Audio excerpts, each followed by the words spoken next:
What Judge Jackson did is not only give him the preliminary injunction, but she gave him summary judgment, meaning there are no factual scenarios under which he could lose a trial. So she's simply ordering that he won. There is no trial. He wins. The White House is at fault. And he forever, until the end of this 5-year term, the entirety of Trump's second term in office, Hampton Dellinger is going to be in that office, even though Trump doesn't want him. And here we have the Court of Appeals order.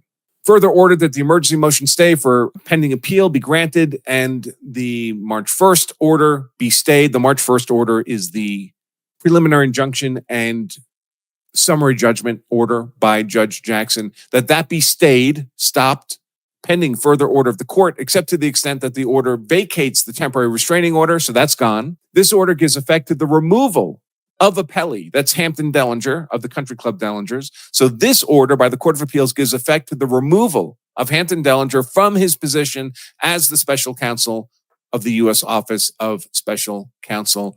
And now he's free to litigate his wrongful termination. He claims wrongful termination in court. A huge win for President Trump, because President Trump doesn't care if Hampton Dellinger is in court litigating wrongful termination. Maybe Hampton Dellinger will win and get some money. Trump doesn't care about that. What Trump cares about is he does not want to be forced to delegate executive authority to someone he doesn't want, especially someone from the opposing party. Remember, Dellinger was appointed by Biden, especially someone who, when he's left in office, immediately begins to issue executive orders that are contrary to President Trump's. So remember, this Office of Special Counsel is where people can come if they feel they've been wrongfully fired. Well, Trump's firing a bunch of people.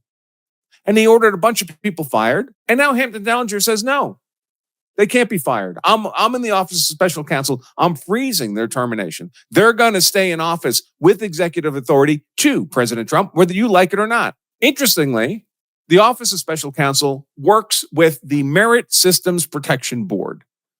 It's kind of a two-tiered system. He makes recommendations to the board, and the board's legally obliged to accept his recommendations absent some complete irrationality.